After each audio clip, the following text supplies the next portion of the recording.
My old man was a real streetwise kind of guy, and back then it was way easy to sneak down to the front row. My father sent away for tickets in the middle of the summer, thinking they might get in, and we got two of the worst seats in the house. We were sitting in the very top row of the upper deck behind third base. I mean, way, way far away. But when it looked like they were going to win, my father grabbed my hand. I was 10 years old, and he said, listen, we're going to sneak down to the front row and get on the field. And my father was just the kind of guy that could make that happen. 25 minutes later, he had, duked the guy a 5 here, bullshitted a couple of guys, if I may. Back then, cops, security guys, it was a different time. They looked the other way if you said the right thing or did the right thing.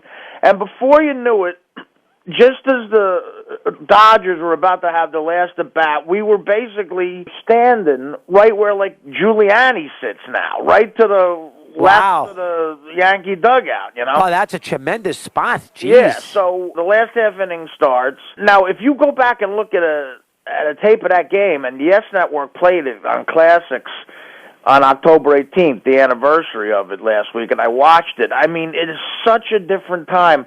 Reggie's out in right field, and the fans are ready to charge the field. The guys in the bleachers are basically sitting on the wall. Their legs are hanging over the wall. Yeah, you're right. Excellent point. They're in play. They're in play. The game isn't over yet. And Reggie had to come in and get a helmet because people were throwing stuff down on the field at him. I don't know why they were doing that. I guess they thought they were helping him, but I guess everybody was drunk or high. It was the 70s. And but people's legs were in the field of play getting ready to charge the field. So now all the cops come out like they used to with the billy clubs. And my father knew how it operated. He said to me, listen, he goes, when the last out is made, I'm not going to be able to get on the field. He goes, but you can. He goes, I'm gonna throw you out on the field when the game ends. He goes, the cops won't touch a kid. They won't hit a kid. You're fine.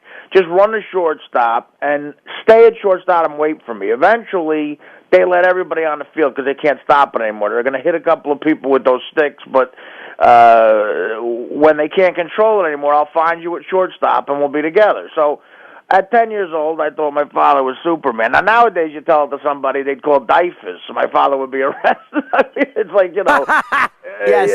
But he met you at shortstop as the day went along, Artie? Listen to what happened. I mean, again, this is why I always thought my father was Superman. So basically, they're up 8. Yanks are up 8-4. There's 2 outs.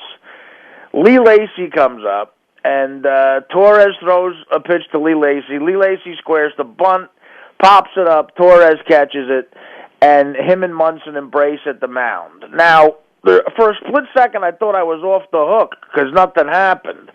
But sure as hell, my father puts his hand on the bottom of my back, and he yells in my ear, I'll meet you at shortstop. And he throws me on the field like he's shooting a free throw. Wow. I did like a somersault. Right. I turn back, I look at my father, and he goes, run the shortstop. So I just turn around and start running. And whenever I see films of it, I try to look for myself because I ran right by Willie Randolph. Somebody grabbed Willie Randolph's hat right off his head. Reggie Jackson barreled into a guy who was trying to come hug him like Earl Campbell used to hit middle. I remember that picture, yes. I remember that. I mean, he sent this guy flying about 8 feet. And that was like right in front of me, and all these cops in the in the 70s, every cop had like mutton chops with long hair, and they were just trying to hit anybody with billy clubs. And this one guy got hit in the head and was bleeding by third base, and it was like running through a war zone. I liken it. I made this analogy on Letterman. I felt like Willem Dafoe at the end of Platoon when the helicopter leaves him and he's got nowhere to go. I felt like getting on my knees and going, I'm done. Wow, so a little 10-year-old at shortstop. Now, when did your father get out there and see you? Now I go to shortstop and I'm walking around shortstop just taking it all in. It's incredible. It's mayhem. About 15 minutes go by, and sorry to say that I was about to start crying, but my old man was one of those Nork guys where, like, the only thing that stopped me from crying was, God forbid, he saw me crying and, called me a pussy or something. So, just as I was about to really get emotional, I feel a tap on the back of my shoulder. I turn around, and it was my father. And he just goes, we won! And he put me on his shoulders, and we basically just walked around Yankee Stadium for the next hour until they made us leave.